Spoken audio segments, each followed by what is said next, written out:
Welcome to Brain in a Vat. We are delighted to have Stephen Kershnar join us to talk about a very milquetoast topic, something that people have no strong views on at all, cultural appropriation. Steve, take it away with the thought experiment. In 2018, two non-Hispanic white women wanted to open up a burrito cart. They went to Mexico to discover how to make authentic burritos. And then they opened up their food cart and started selling the burritos. They received a lot of criticism and shut down the cart. One criticism was that they stole the recipes, but the other criticism, and the one I like to focus on, is that they were culturally appropriating the burrito design. And the question is it wrong or bad to appropriate a cultural idea or cultural design? One more example, in 2018, a Utah senior, a woman who was a senior, went to her prom and she dressed in a Chinese dress. I'm going to mispronounce it, but I think it's called a sipao. And it generated enormous controversy because it was thought that she was appropriating a dress style to which she had no right. So I want to claim that, in fact, that is permissible and good that we have cultural appropriation, that the objections fail and they fail miserably. So one of the arguments used by people who believe cultural appropriation is wrong is they say that when cultural appropriation occurs, it occurs by a group in power it's a stealing of an icon or a practice from a group who is powerless or has less power and is traditionally oppressed and has fought very hard for their cultural norms. And so by stealing that, A, you're stealing, and B, it's disrespectful of the journey that powerless group had to traverse to get to that cultural icon. Excellent point. Let me separate the objections. One, that it's stealing, and second, that involves some sort of oppression or power differential. Let's take the stealing first. Cultural appropriation does not involve theft, and I think there's three main reasons why. The first reason is that a people cannot own an idea. An idea is an abstract universal, sort of a property that's capable of multiple instances. And it's not the sort of thing that anyone can own, because it's not the sort of thing for which someone can acquire ownership, that is, have just an acquisition. A person can't mix their labor into an abstract universal. They can't incorporate it into themselves. They can't add the value of the abstract universal to itself, and they can't first occupy it because it's not the sort of thing that can be occupied. Second, if someone could own an abstract universal, it would be an individual, not a people, because it's the people that acquire ownership in things. And third, if someone could own an idea, an abstract universal, then it would conflict with people's ownerships of particular things, that is, concrete particulars. For example, if I own all this material, I own some flour and I own some beans and I own some rice, I can do with it what I want. And if I can do with it what I want, I can form a burrito. But if someone else owns the idea, there seems to be a conflict between my ownership of the particular objects, that is the concrete particulars, and someone else's object, the abstract universal. In addition, there's problems with what is the content of the right if there were such a right. The boundaries of these things are really unclear. So, for example, a bunch of Germans want to own a Czech shepherd. Now, is that their own shepherd, or is that the Czech shepherd? A Czech shepherd is a derivative of the German shepherd. There's just no answer to this. Even the membership of the group seems to be really vague, and vague in a way that's theoretically problematic, not just as a practical matter. For example, take the Chinese dress we mentioned before. Apparently comes from the Manchu people, which is a subgroup of China.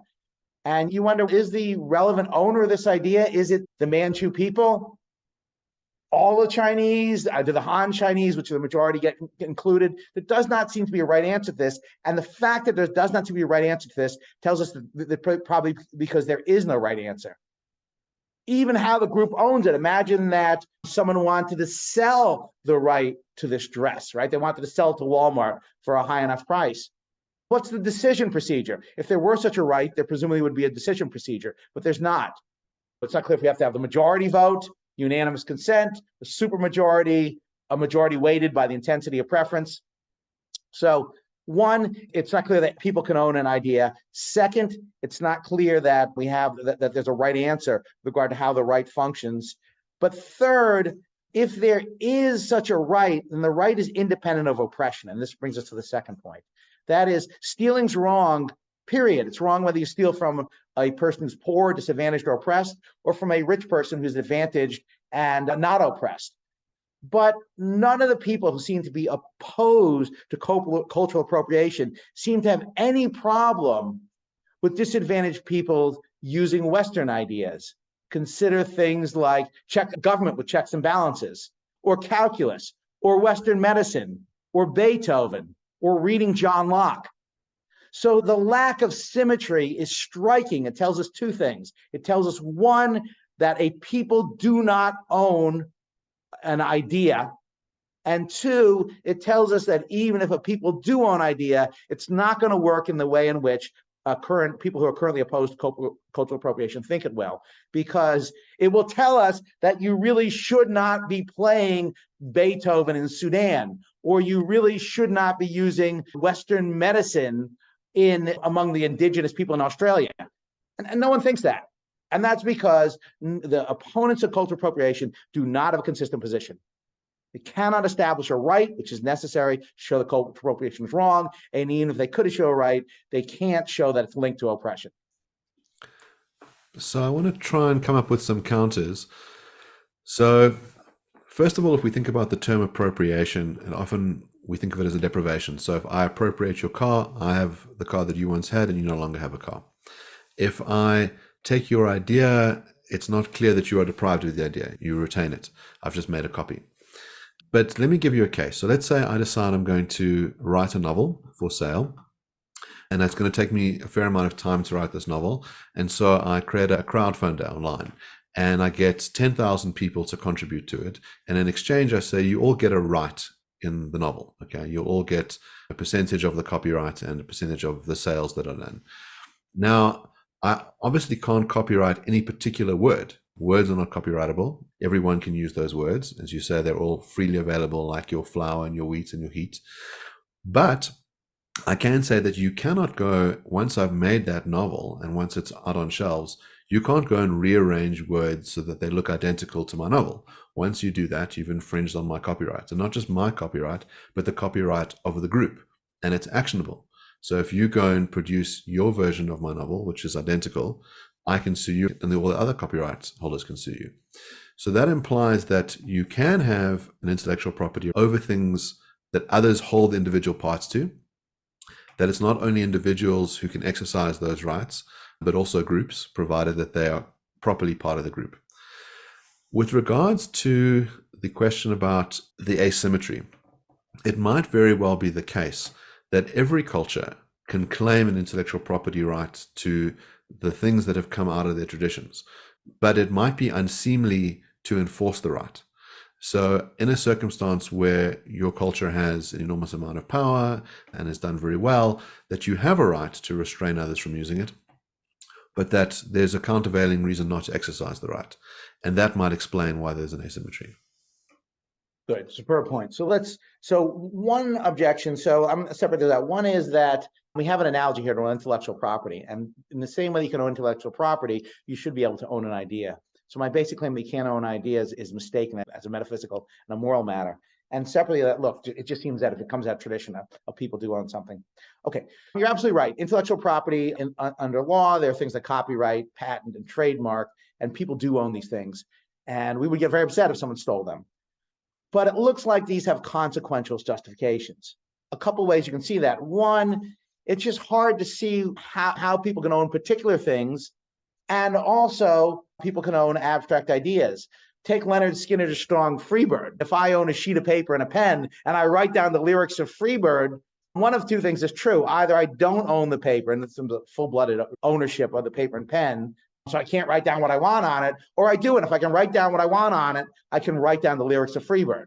If that's true, it's a little hard to see how you can have a conflicting right to the abstract universal that is the song Freebird.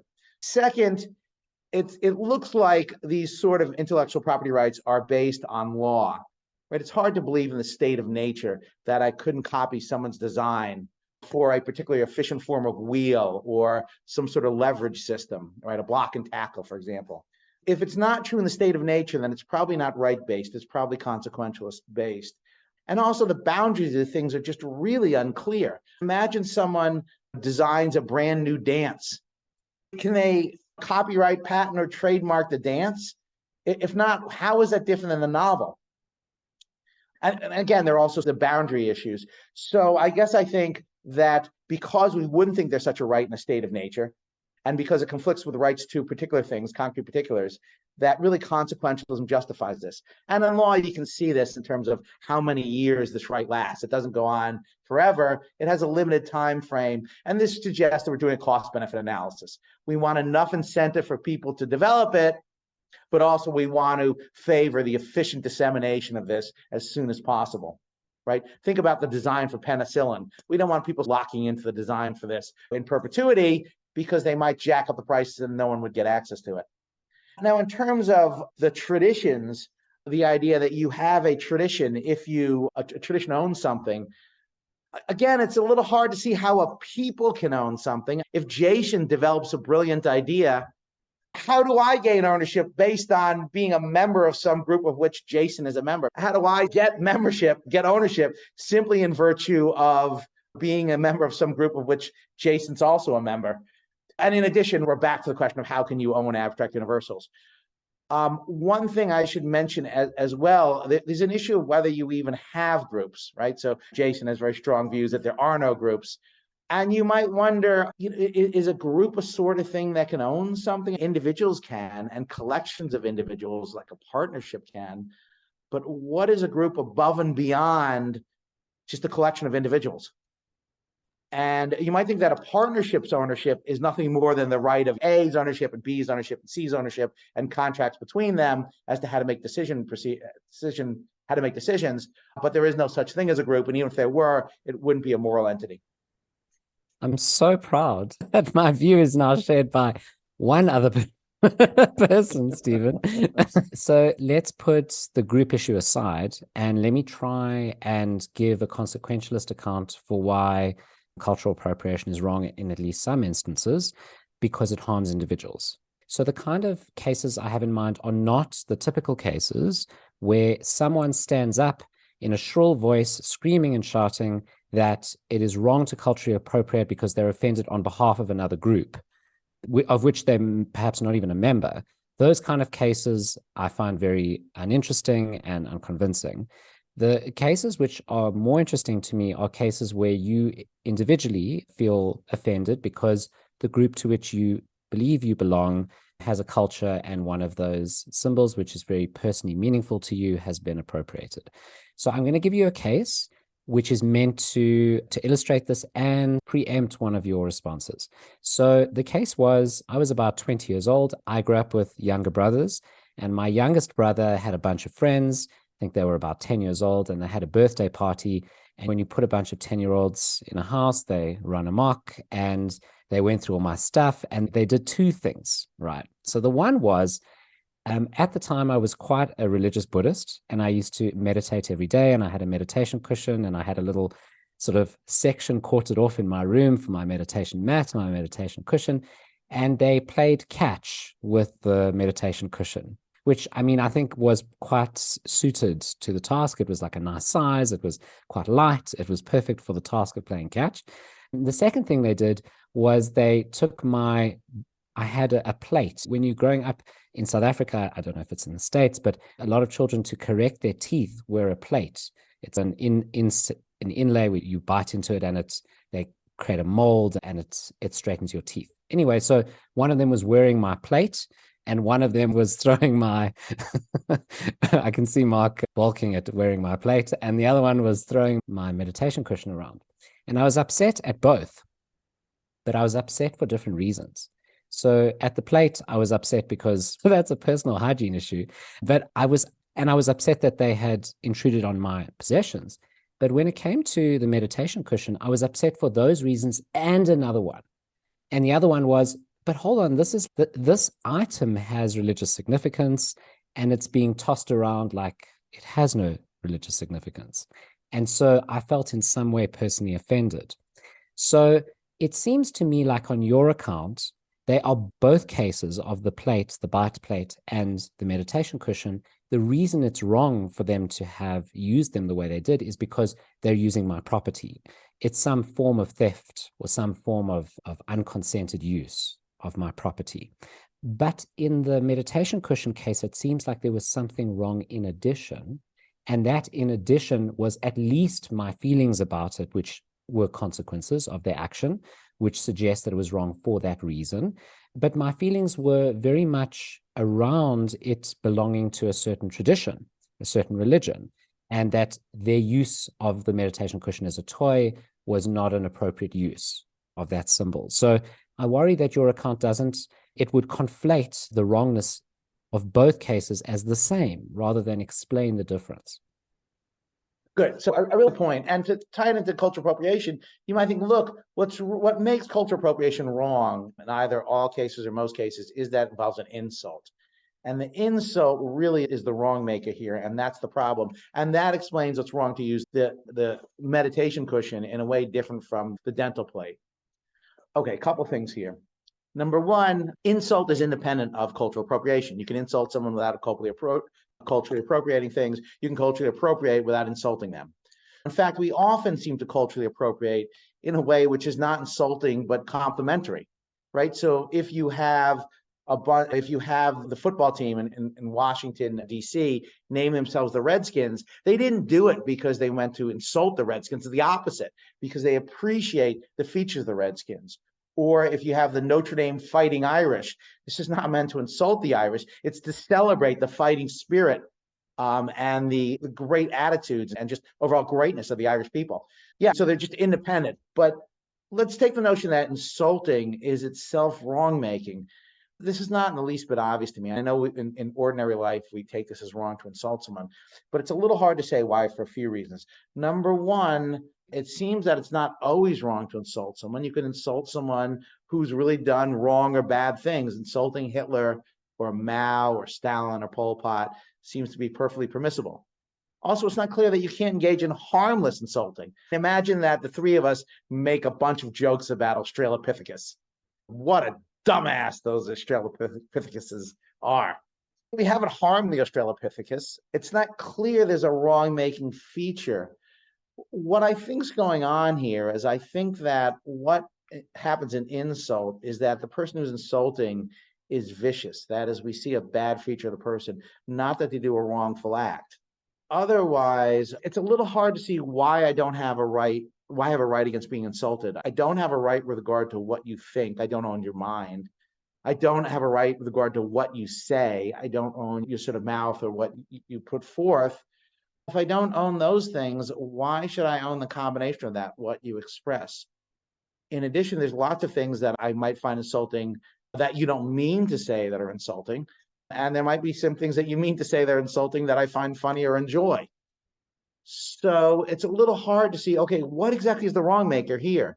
Is it what the person intends to insult the other individual? Is it what it that actually insults them? I don't think being the latter. I might be too thin-skinned. I'm sensitive and a baby. It's hard to see everything that offends me is wrong-making. It might be that I'm not thick-skinned enough. But again, it can't be what you intend because I don't own what you think. Now, maybe it's some combination. Perhaps I doubt a satisfactory combination can occur. As much as you were offended, I think you're offended by the viciousness of your younger brothers. And to be clear, younger brothers are indeed and often vicious. But that doesn't mean they're doing anything wrong by insulting you. Now, they did wrong you in terms of misusing your property, right? If they had burned your meditation pillow and your dental plate, right? And that'd be a clear case of a property rights infringement. But there, the wrong maker is understood in terms of property rights.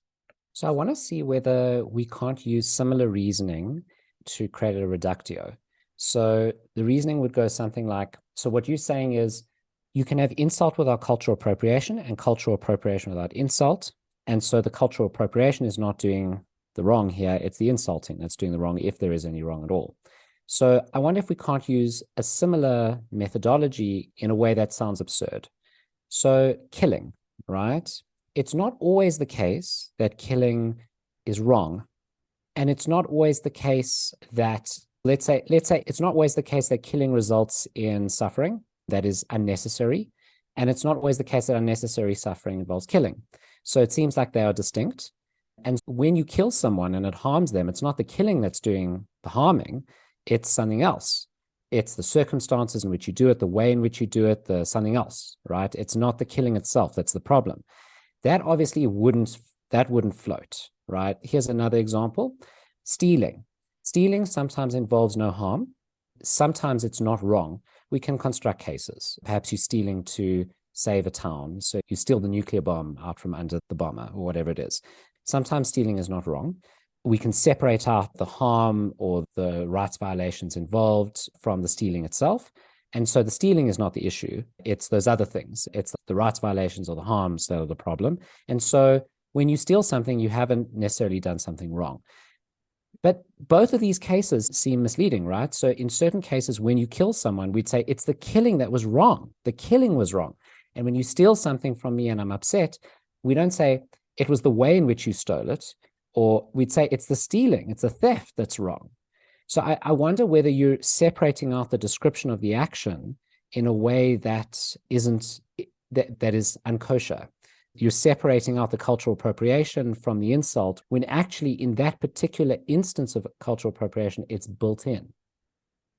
Yes. So I agree with what you're saying. In some cases, insulting occurs through cultural appropriation. There's only one action, right? There are not multiple actions. There's not just cultural appropriation and an insult. There's a cultural appropriation, which is also insulting. And if insulting is always wrong, then those instances of cultural appropriation will always be wrong as well. It's just one. It's not even clear to me that insulting is in fact wrong-making, but you're absolutely right. In the same way that some killing is wrong when it's right infringing, yeah, those killings are wrong. So I agree with you, but I don't think most cultural appropriation is not insulting. The reason people want to wear Chinese dresses or eat burritos or look at indigenous art or look at Native American is because they really enjoy these things. They think they're excellent. The reason people want to dress up like Bob Marley or Bruce Lee is not because they mean to insult someone. It's because they admire these individuals, right? They admire their fighting or their music. So even if that were right, I don't think that covers much of cultural appropriation. Much of it is complementary, not insulting. But yeah, you're absolutely right. I do not think there are two acts. So some acts of cultural appropriation are wrong in virtue of being insulting, but it is the cultural appropriation itself that is wrong. I thought I'd just briefly mention why cultural appropriation is not just permissible. It's good. We ought to encourage cultural appropriation rather than condemning it. The two reasons to see that it's good. One, it's efficient to have cultural appropriation, right? Number one, it makes the market more competitive. When you have a market, when you add more buyers and sellers to a market, and there are less restrictions on the products they sell, it's going to be a more competitive market. More competitive markets are efficient, and either in general or in each and every case, depending on how you view it, efficiency makes the world a better place. Plus, as a matter of practice, cultural appropriation has improved our lives in an incredible number of ways. I use an example. Take the blues, right? The blues rock, which is derived from it. It's fantastic. We love this stuff. Why would we want to lose this? A lot of us love sushi. We love all sorts of cultural innovations, right? Spaghetti, gunpowder, all sorts of things come from other countries. Why? Just so in theory, it makes us better off because it leads to more competitive markets, and more competitive markets are efficient. In practice, we can see how much better it's made our lives, right? Again, think about all the benefits we've gained from other cultures and that they've gained from our cultures. Why would we want to shut off things which lead to greater efficiency, both in theory and practice? But people who think that cultural appropriation is bad, leaving aside whether it's wrong, are mistaken. In general, the opposite is true. It's good and it's quite good. Just on a small scale thing, leaving aside debates as to whether or not to take Jamaican Chinese food. That's really good food. Why would we want to cut ourselves off from really good food? So yeah, I think cultural appropriation is both right and good. But you're absolutely right. In cases where it's insulting, if insulting were itself wrong, then cultural appropriation would be wrong in those instances. So it seems to me that there's going to be a wide range of cases where we can say some kind of cultural appropriation has occurred, and you could mean that term neutrally and then work out whether those cases are good, neutral, or bad. And I think a bunch of the cases you give, it seems clearly a good thing to be able to borrow from the cultures of one tradition, to fuse them with your own culture, and to produce new objects. And that seems like how civilization has progressed in ways, and it's quite hard to disentangle who the original owner is. We might think that noodles, for example, or you said spaghetti, comes from Italy, and actually it has a sort of origin in China. Sushi, which is very popular, one of the most popular fish to use in sushi is salmon, but the Japanese only started using salmon once they could acquire it from the Norwegians. Before then, they thought it was revolting to use that kind of fish because they had worms in their belly. California rolls, which I think often was the iconic bit of sushi, is an American innovation. So there's all this cultural intermixing, and that seems like it's everyone's benefit. But let me see if I can come up with an example where we get more troubled by it. And it might be the case that it's not that a group can say we're the owners of it. That concept's a bit heavy-handed, but maybe they can say we're the custodians, that there is a sacred tradition, sacred clothes, sacred rights that we have to protect, and that those things should only be done under certain circumstances, and that it's important that they retain their sacred quality. So, for example, Orthodox Jews wear tzitzit, that Mormons also wear undergarments, and which are used in church services. And the idea is that they're only used under certain circumstances and they remain hidden. And you can imagine that someone sees these undergarments and they think, oh, what a cool fashion statement. And they decide to wear them. And they intend to venerate. They say, I'm wearing it because I like the look of it. And Jews made this cool garment, so I'm going to wear my tassels out. And the Orthodox Jew can say, look, I understand that your intention really is to venerate this, but that has a certain religious, sacred nature to us. And by you wearing it outside of the right strictures of our faith, you are denigrating something that's important to us. You can imagine, for example, if someone says, I really like communion wafers. I just think they're really cool. And so I'm going to sell them en masse. And we're going to do chocolate ones and peanut butter flavored ones. And we'll have pictures of Jesus on them. And maybe you'll get a lucky packet so you get a variety of saints. And then we'll do a bit of intermixing. So we'll stick in some Hindu gods in the box as well. And it's like a celebration of everyone's faith. And people might say, no, that stuff's really sacred. It's meant to be used only under certain circumstances. And we definitely don't like the idea of the Jesus cracker intermingling with the Shiva cracker. These things need to be kept apart. And those sorts of cases, the intent of the maker is not to denigrate, but it's the result. And you might think it's foreseeable that result would occur. And on that basis, the custodians have some kind of reason to complain or to ask the other side to desist. Great. So I think you make a really good point that there are some things that seem like sacred symbols, and it seems to be either wrong or bad to use these things, even if you have proper intention, but particularly troubling if you don't have proper intention. Why? So this brings us to the more general point. Are people offended by cultural appropriation? I think there's three underlying objections where people find it objectionable, whereas objectionable is meant to be ambiguous between wrong and bad. One is they think it's insulting, right? Second, they think it's just aesthetically problematic. And third, they think it's harmful. And I think the cases you mentioned fit into one or more of these categories. You might think, take a Native American war bonnet or the Mormon undergarments or the Orthodox Jews' religious clothing. You might think it's just harmful, it offends them, and that's a type of harm. Or you might think it just doesn't look right. It doesn't look right to have pasty white people wearing war bonnets. It just doesn't look right. Or to have a white woman, a white high school student wearing a Chinese dress. It looks wrong. Or you might think, look, what matters is whether someone sees something as an insult, rather it's interpreted as an insult. So those are the three explanations. So two general objections here, and then let me address foreseeable harm. Number one, of each one of these things is independent of cultural appropriation, right? You can insult someone without culturally appropriating. You can culturally appropriate without insulting someone. Same thing with aesthetics. You can have aesthetic failures that are not cultural appropriation. You have cultural appropriation, which is not an aesthetic failure. But it's unclear why you get to reserve sacred symbols. Imagine that the Western people, let's say that the British, for example, wanted to make Western medicine sacred. Really, could they lock up Western medicine and no one else could use it because they find it deeply insulting if you use Western medicine?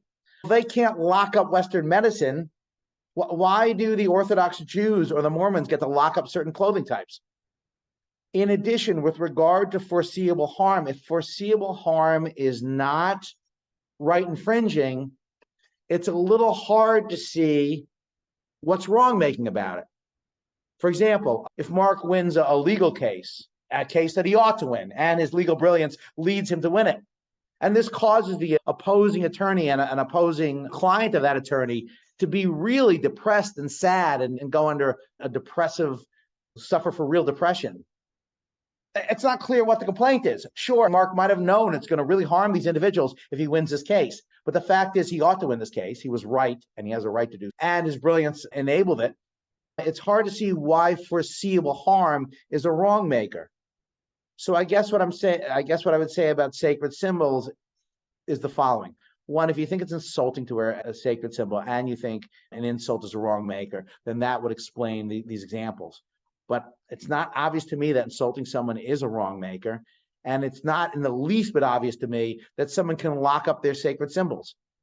Imagine that the Japanese wanted to lock up sushi. They said, that's sacred to us. We do not want to see non-Japanese, even other Asians. We don't want them eating sushi. This is an insult to a culture and ancestry. You don't own sushi. You may have come up with a design. You may have made brilliant innovations with it, but you don't own it. And once you don't own it, that's it. That means it's not a wrong maker for someone else to use it. Why would the sushi case and the Western medicine case, the case of Britain, be any different than the Orthodox Jewish or Mormon clothing, or for that matter, the Native American war bonnet? Yeah, I hear your cases. And I was saying to you and Mark before this discussion started that we both agree with you. So it's been very hard to find arguments against the position, but I'm going to keep trying. Okay. What about if you're just a consequentialist? And remember, we're not talking about legal wrongness here. So there's no legal wrong in using a group's idea or a culture's idea. But let's say let's just say the first people from the West who came to Japan, who had a look at sushi, started eating it in front of Japanese people, perhaps started making their own sushi. The Japanese were quite upset, or some Japanese person was quite upset, let's just say. Haven't you caused distress in that person? If you're a consequentialist, doesn't that matter? Because the original claim was cultural appropriation is morally wrong, and you're arguing against that claim. A consequentialist says people's offense matters because that involves harm. It involves suffering, and that's what matters to the utilitarian or the consequentialist, most consequentialists. That's not a reason. That doesn't mean a right has been violated necessarily. It doesn't necessarily mean that there should be some law against it, but it does count for the consequentialist.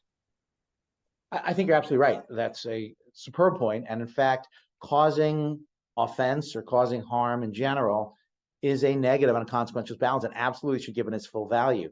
It's just that cultural appropriation has such net positive gains that they swamp these sorts of negative features.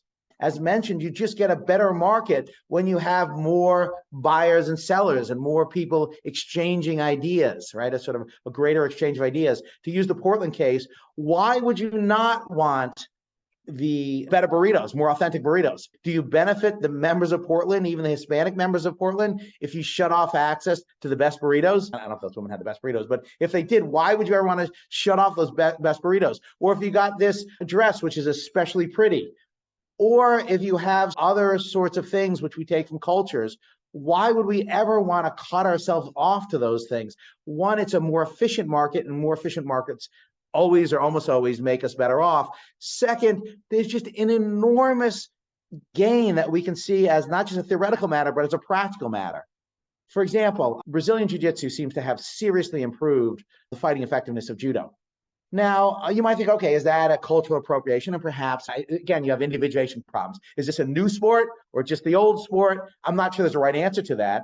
But regardless, why would you not want these things improving? Why would you not take rock and roll, which developed the blues? I love rock and roll. So why would we want to shut off rock and roll or limited rock and roll to a much fewer number of people who could produce it? So the fact of the matter is, I think you're absolutely right. I think it's really unfortunate that people take offense. I think that's a negative. We should take that seriously, but it's just swamped by the positive benefits. One other thing I should mention is we should not encourage people to be oversensitive babies. Not everything that your culture doesn't own things. Sometimes you have to say, all right, it's unfortunate. I'd prefer if we had our own distinguishing features, but that's not the way the world works. And I can't shut off the fun of millions, tens of millions, hundreds of millions of people because I take offense. Maybe I should just be less sensitive. Can I push this further, though? Yes, please. So remember, the traditional utilitarian view is that you should maximize utility, right? So there's not just two options here. So option one is you eat the sushi, offend the local Japanese people by making in front of them. That's option one. And you're saying ultimately that has very strong positive utility because that starts a movement which ultimately results in sushi coming to the West and everyone eats wonderful sushi and has a great time. But there's option two as well, which is you make the sushi in such a way that doesn't offend the locals, right? So you don't just make the sushi because in a way that you saw it, you maybe do the prayer first if prayers were involved, or you pay homage or you credit or whatever it would be to make it less offensive. Maybe you take a course in sushi making so that you don't make it poorly. Wouldn't that have higher utility because you have all the positive benefits of it coming to the West, as well as not offending the locals? So maybe the proponent of anti-cultural appropriation is saying something like that. They're saying, even if it has these positive consequences, we could be doing these things better, and you have an obligation to have these sensitivities. So I think you're absolutely right. If having these sensitivities were to maximize the good, then on consequential grounds, we should do. I just find it to be highly implausible if this is not the case. Requiring people to do certain rituals which are not theirs, they don't understand and don't feel right to them, they poorly understand, or requiring they take a 5-hour class is a very large cost. 5 hours is a lot of cost, let alone the cost of the class. So when you look how many people enjoy sushi, the sheer numbers and the sheer intensity of enjoyment, why slow it down, or why keep potential cooks or potential sushi store owners out of the market because of these costs? So while I think you're absolutely right in theory, I think in practice, there's almost no chance that these sorts of culture respecting acts will increase rather than decrease utility. So I like your point. And some of these things, by the way, so some of these things are very hard to calculate at the time, but later on become very clear. Take primitivism in art, which involves arguably the cultural appropriation of certain African symbols. There's brilliant art by people like Picasso and Matisse, Gauguin, Rousseau, Modigliani. It might not have been apparent at the time just how brilliant this was and how much this contributed, not only as art in itself, but leading to greater art down the road. But that was true, right? If you were to say, look Picasso, or look Rousseau, you can't use any primitive art until you take a 10-hour class learning how to appreciate and indicate your connection to these cultures, they might just say, screw it, I'll create other art. And then look what we would have lost. In general, I don't think you want to put up roadblocks unless there's some reason to believe these roadblocks are efficient. I see no reason in either metaphysics or epistemology to believe that these roadblocks will increase efficiency. And if they don't increase efficiency, they make us worse off. So I think your point's an excellent one. I just disagree about what in practice we know about it. So it might be that we need to be fine-grained when we're looking at what the prohibition is. So if the question is allow cultural appropriation or disallow it, I think you're totally correct that you ought to allow it because you get all these wonderful treasures of the world coming in, proliferation of art, music, medicine, philosophy, all of that. It seems like an incredibly efficient, great, wonderful thing. But maybe that's the wrong way to do it. Maybe it's a matter of being finely grained. So to look at a particular practice and say, is there reason for a group to complain about this practice? And then you're only looking at the consequences of that particular practice. And so it might very well be that in the sacred cases where the community says, look, we don't want to be efficient. We don't want this thing being intermingled. We don't want others using it because it has personal significance to us. That efficiency is the wrong norm to measure against. It's unfair to go and bundle in all the benefits you would get from the other kinds of appropriation that occur or cultural mixing that occur. Our case is meant to be protected. So you might think, for example, let's say I've got a very personal diary. And if you publish that diary, more people would be able to see it, and other people could learn from what it's like to have the personal journey that I've had, and that there'd be some kind of benefit out of it. I could still have a complaint. Look, it's a private diary. It has my thoughts, my vulnerabilities, those things, and they ought to be kept private. That only I should be allowed to use the diary, or those that I agree to share it with. And similarly, you might think that with closed communities, sacred books. So, for example, the Druze have a set of sacred texts which they don't make available to the Druze people themselves.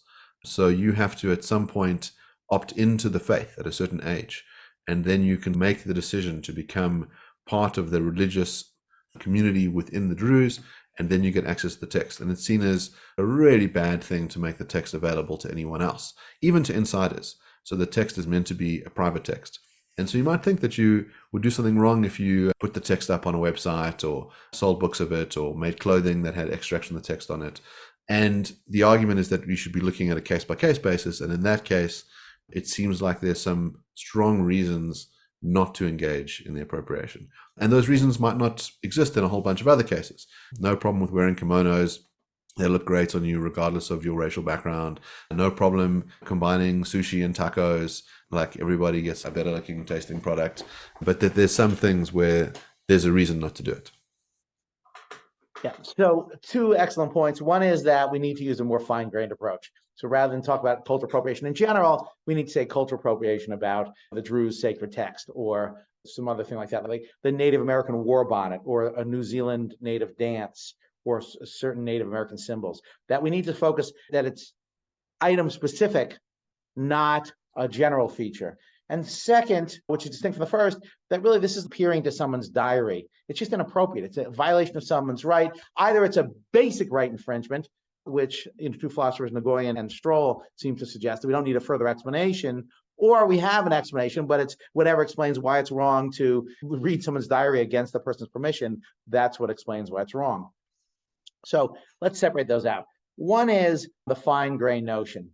Look, if there's we simply can ask, why is it we should respect this Druze text, right? Do they have a right to the idea? Again, we're back to, do you own abstract universals? Is there a right here? If not, it's hard to see what explains why we should be so respectful in terms of deontology. If it's in terms of consequential grounds, then yeah, if it's going to deeply offend them and no one's going to really enjoy it, you might think then it is wrong on consequential grounds. But again, you have to be a little bit careful here, because in general, market improvements are enormously valuable. And why would we think this is not true here? Maybe the Druze or the rest of us could gain quite a bit by looking at their sacred text and seeing what's valuable, even if it gives them discomfort. So I just don't think there's an explanation that would explain why it's wrong to do those things. We know why we think this, right? We think it's insulting, or we think it's aesthetically unappealing, or we think it's harmful, right? But it's not clear that any of those are actual wrongful explainers. But yeah, if you thought one of those did explain why it's wrong, then that might be a good way to go fine-grained, particularly on consequential grounds. I just think that's highly unlikely. In terms of the diary, which I think is a really powerful point, that looking at the Druze text as appearing at the diary, someone's diary, that's just an atrocious thing to do. But think about why it's wrong to look at someone's diary without the person's permission. One, an individual owns that diary. People don't own anything, right? So then there's a right ownership. Second, what is it that's owned? A diary is a thing. It's a concrete particular. It's an object. Ideas are not like that. Third, to get at someone's diary, you probably had to trespass into someone's house. But it's wrong to trespass into someone's house, so it's protected by other rights. And third, there's like clear membership. Imagine two people co-write a diary. It'd be a little bit weird, but you can imagine that. But at least we know, okay, who are the right holders? But there's no such case with regard to people. So I think your intuitive case with regard to the Druze sacred text, or with regard to the Native American war bonnet, or the New Zealand dance, or the Native American symbol, I think intuitively you're absolutely right that those are cases where it just intuitively seems really wrong to use this, especially in sort of an uncaring or commercialized manner. I just think this intuition is mistaken. It's one of those intuitions that the closer you get to it, the weaker it gets. Now you can just stand on the intuition. You can just say, look, I know this is wrong. I don't think it holds up because the ground is not secure. Or you can use the sort of consequentialist approach, which is, look, why deeply offend people when the benefits are so small? Okay, maybe. I really have doubts that that's true. And also you have to ask, is that really our test? Imagine someone wants to insult a bunch of neo-Nazis by having a satire of them, and it deeply offends the neo-Nazi groups, causing them great anguish. And, because it's the satire is so poorly written. I don't generally like satire, so it wouldn't surprise me. It's poorly written and unenjoyable. The benefits are small. All right, you say you shouldn't do that on consequential grounds. I guess most of us don't think that. So parallel cases just don't seem to work. And then lastly, again, imagine, now you might say this is not fine-grained enough, too absurd, but I think it's accurate nonetheless. Imagine that the British people are really deeply offended when someone else adopted a system of checks and balances, or when they taught John Locke in other countries, particularly Anglicized countries. I mean, what an enormous loss, even if they're deeply offended.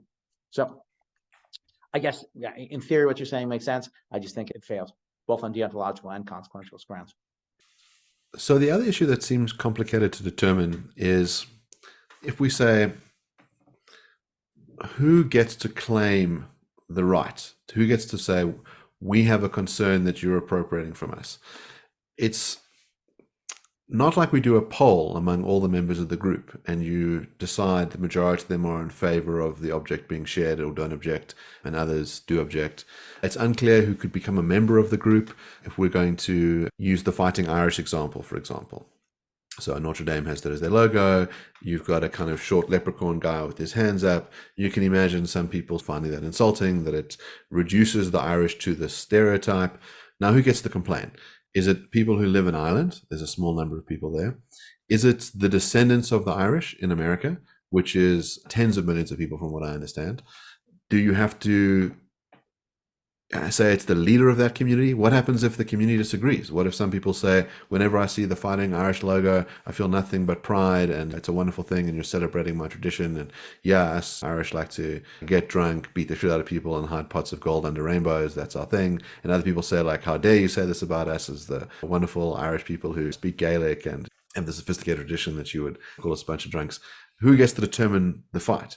Who gets to use the logo? If I can say I'm 1/10 Irish, do I get to dress up on St. Paddy's Day, wear green, drink green beer? Do I have to be fully Irish? Can I live in Ireland? What's my group kind of identification criteria? Who gets to make the complaint? All those things seem quite difficult to determine in a way that they're less difficult to determine in the intellectual property case.